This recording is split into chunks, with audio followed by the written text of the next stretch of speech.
So in this English lesson, I wanted to help you learn the English phrase swept away. You can be swept away by something like a river. Yesterday I showed you the river that was in the background. You can be physically swept away if the current in a river is really, really strong. But you can also be swept away emotionally. You could say that whenever you see a field of beautiful flowers, you're just swept away. Maybe you have visited a place in your country that's just really beautiful. Maybe there's a mountain, or maybe there's a large beach or ocean, and whenever you see it, you're just swept away. So in English, you can be physically swept away. I'm actually sitting here huddled against the barn because it's extremely windy today, and I didn't want to be swept away by the wind. But you can also be swept away emotionally.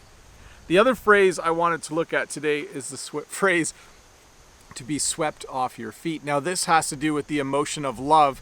When you meet a person in life that you just really, really like, and after spending some time with them, you fall in love with them, we could say that you have been swept off your feet.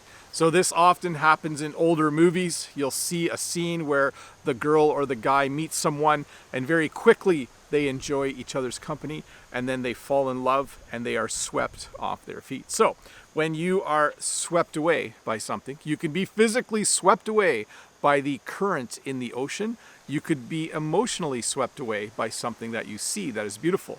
When you are swept off your feet, it simply means that you have fallen in love with someone. So I hope that at some point in your life, you can see something beautiful and be swept away. And I hope that all of you at some point have been swept off your feet by someone. It's always a really cool experience to know that someone really loves you. Hey, let's look at a comment from yesterday's video.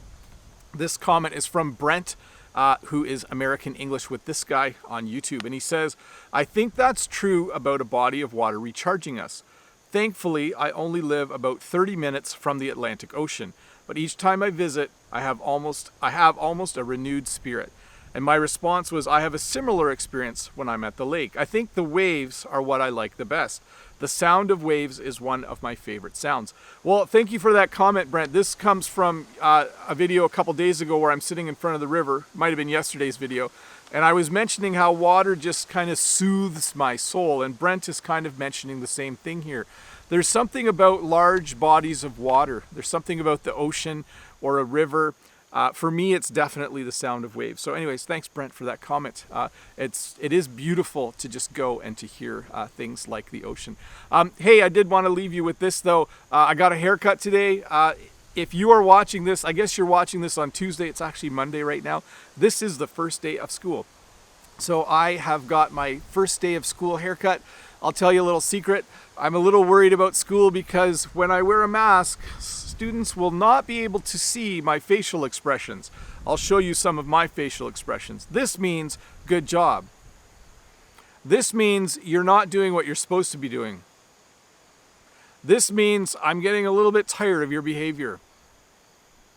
But students won't be able to see anything but my eyes. And I think my eyes, no matter what I do, I think my eyes always look happy. But maybe that's a good thing. Anyways, I am starting school. I am looking forward to it. I think it will be good.